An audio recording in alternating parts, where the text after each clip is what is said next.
Il est 8h17, Pierre Devilleneux. L'eurodéputé du Rassemblement national Nicolas Bay est votre invité, Audrey Crespo-Mara. Bonjour Nicolas Bay. Bonjour. 2 gardiens blessés hier par un détenu radicalisé à la prison de Condé-sur-Sarthe où vous vous rendez ce matin. C'est pourtant l'une des plus sécurisées de France. Votre solution, c'est quoi? Un Guantanamo à la française? Non, je crois qu'il y a plusieurs aspects et plusieurs solutions, y compris des solutions techniques. Il faut en finir avec la logique qui consiste finalement à choyer un peu les prisonniers, y compris quand c'est des grands criminels, y compris quand ils sont radicalisés, et puis avoir un personnel pénitentiaire qui finalement souffre de plus en plus, est insécurisé, y compris à l'intérieur des établissements pénitentiaires. Alors sur les lieux d'abord, est-ce que vous les mettriez à l'écart? Un Guantanamo à la française? Non, c'est pas un Guantanamo à la française parce que ce serait une zone de non-droit. Il s'agit d'avoir des quartiers étanches où on met les détenus radicalisés. Et ensuite, on en finit avec la logique qui consiste à se préoccuper en toutes circonstances du bien-être des prisonniers. La réalité concrète, c'est qu'on a quelqu'un qui a commis des atrocités, qui a été condamné à 30 ans de prison ferme, qui a séquestré, torturé et tué un octogénaire, qui ensuite, participant de la mouvance djihadiste, s'est radicalisé, et il bénéficie d'un régime carcéral avantageux, il a une unité de vie familiale, un petit appartement. Alors où il peut à cette unité justement qui est pointée du doigt. Le détenu se trouvait avec sa femme dans l'unité de vie familiale de la prison lors de l'attaque. Par précaution, doit-on priver les détenus radicalisés de toute rencontre avec leur famille? Non, pas forcément les empêcher de rencontrer quelqu'un au parloir, mais que les unités de vie familiale soient réservées à ceux qui sont des détenus modèles et qui offrent un certain nombre de garanties en termes de sécurité.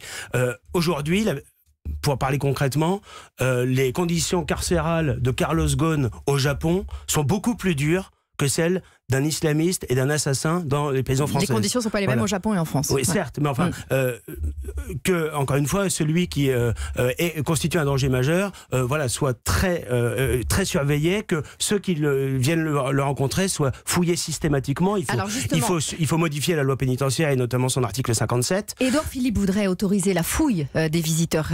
Ce qui est interdit aujourd'hui, la fouille des visiteurs qui viennent voir des détenus en prison. Ça, c'est une bonne décision. Et bien sûr, il faut une fouille systématique, sans aucune exception, avec aussi les moyens modernes, comme il en existe dans certains aéroports, qui permettent de scanner littéralement ceux qui entrent, pour s'assurer qu'ils ne vont pas faire entrer des armes, qui ne se livrent pas à des trafics divers. Aujourd'hui, dans les prisons, moi j'en parlais avec le directeur de la prison de Fresnes il y a quelques mois, il y a des centaines et des centaines de téléphones qui sont en circulation, et il le sait, et il a toutes les peines du monde à lutter contre. Il faut renforcer considérablement les contrôles et soutenir le personnel pénitentiaire. On a en France à la fois la surpopulation carcérale et un manque d'effectifs et un manque de protection du personnel pénitentiaire. Les syndicats de gardiens réclament d'être équipés d'armes comme des tasers pour neutraliser les détenus violents. J'imagine que vous soutenez leur revendication. Oui, je crois qu'il faut être pragmatique. Il faut faire en sorte que quand ils sont face à des individus extrêmement dangereux, ils soient en situation d'assurer leur propre sécurité et que ces détenus soient extrêmement surveillés, qu'ils soient par exemple entravés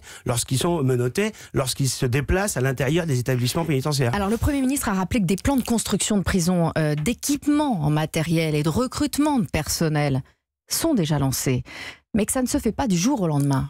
Vous entendez cet argument? Le problème, c'est que c'est toujours pareil. On nous dit, ça y est, on a pris les décisions, elles sont en cours. Mais la réalité, c'est qu'il y a très peu de places de prison qui vont être construites. Aujourd'hui, on a 70 000 détenus en France et 58 000 places de prison. On a une surpopulation carcérale. On a 15 000 détenus qui sont de nationalité étrangère. Pas des binationaux, exclusivement de nationalité étrangère. Il suffirait d'avoir des accords bilatéraux avec les pays dont ils sont originaires pour qu'ils purgent leur peine dans leur pays, pour régler une partie déjà de la surpopulation carcérale. Aujourd'hui, on fait le contraire. Aujourd'hui, on vide nos prisons, on fait les peines de substitution, on met un petit bracelet électronique à la cheville de ceux qui devraient être incarcérés parce que les prisons sont totalement saturées et le personnel pénitentiaire n'est pas soutenu par les pouvoirs publics. Hier, j'entendais Édouard Philippe. Ils sont soutenus. Édouard Philippe disait il y a une défaillance, sous-entendant d'ailleurs que c'était une défaillance d'ordre technique. Mais la défaillance, elle est politique. La défaillance, c'est que le personnel pénitentiaire, on lui donne pas les moyens, on lui donne pas les consignes, on modifie pas la législation pour faire en sorte qu'il puisse assurer la mission dans de bonnes conditions et que les détenus, notamment les plus dangereux, ne soient empêchés de nuire. Nicolas Bay, le Premier ministre, a rappelé hier qu'il souhaitait que les djihadistes français soient jugés en Irak, en Syrie, Pour une fois, vous êtes sur la même ligne que le gouvernement. C'est ce que nous réclamions depuis longtemps. Christophe Castaner avait dit exactement le contraire il y a quelques semaines. Il nous expliquait qu'ils étaient français avant d'être djihadistes et qu'il y en avait 135 qui allaient arriver en France. Non, le problème, c'est que les forces kurdes menacent de libérer des djihadistes français, faute de moyens de surveillance, parce que les Américains partent, donc les forces kurdes n'ont pas les moyens de les maintenir en détention. Et Jean-Yves Le Drian, par exemple, estime dangereux de les laisser s'évanouir dans la nature. Ça ne vous inquiète pas de prendre ce risque-là? Non, mais c'est un très mauvais argument, parce qu'en réalité, on a rompu les liens diplomatiques, notamment avec Damas, et le résultat aujourd'hui, c'est qu'on ne respecte pas le caractère d'État souverain de l'Irak et surtout de la Syrie. Ils ont des systèmes judiciaires. Ces djihadistes, ils ont commis des atrocités dans ces pays. Ils doivent en répondre devant la justice de ces pays. Donc nous, le travail diplomatique de la France, ça doit consister à faire en sorte que les djihadistes de nationalité française qui sont entre les mains des forces kurdes au Kurdistan syrien ou irakien, eh bien, soient remis à la justice syrienne ou irakienne, qu'ils soient jugés, alors que la préoccupation du gouvernement, c'est surtout qu'ils ne soient pas condamnés à mort, parce que ce serait terrible si des djihadistes étaient condamnés à mort. Alors je pense que c'est pas notre problème.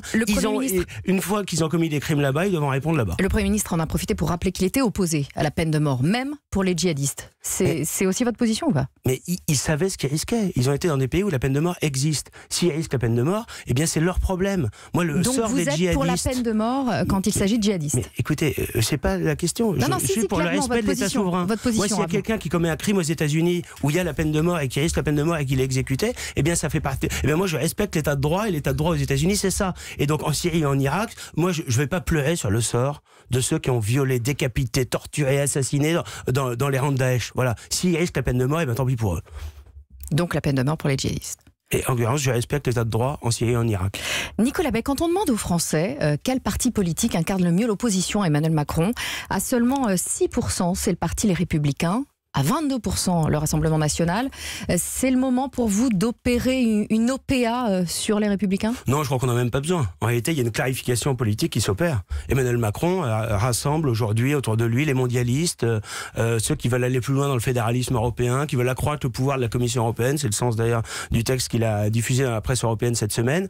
Il a autour de lui un certain nombre de gens qui viennent des Républicains, du Parti Socialiste, voilà, qui sont acquis à cette idée mondialiste. Et nous, eh bien, nous fédérons ceux qui croient dans la nation, qui veulent une Europe des nations et des protections, et c'est d'ailleurs cette volonté qui aujourd'hui est en train de s'exprimer un peu partout en Europe.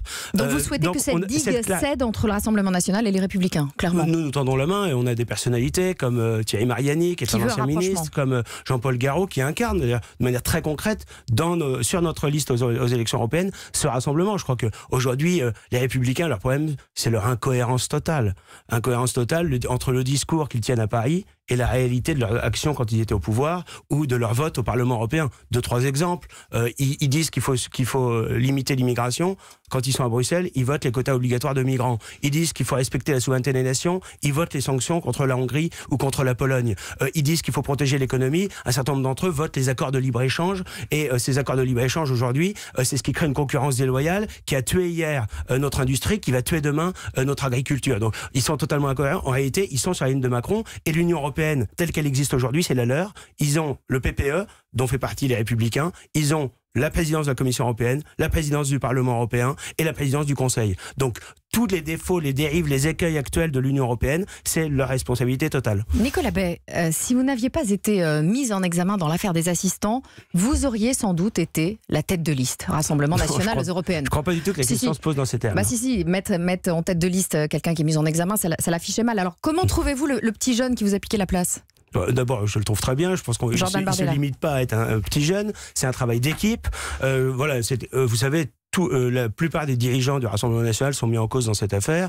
Moi, je continue évidemment à expliquer, à démontrer que nous n'avons commis aucune infraction, mais évidemment, c'est un processus qui sera long, qui va. Mais on ne peut pas être mis en examen tête de liste. Mais si, vous savez, il y a une question de présomption d'innocence, et je crois que beaucoup de Français sont très lucides aussi sur ce genre de manœuvres judiciaires qui sont engagées contre nous par des magistrats dont tout le monde voit bien qu'ils sont politisés. Mais c'est un travail d'équipe. Jordan Bardella, c'est le choix de la jeunesse. Notre projet d'une Europe des nations et des protections, c'est un choix d'avenir.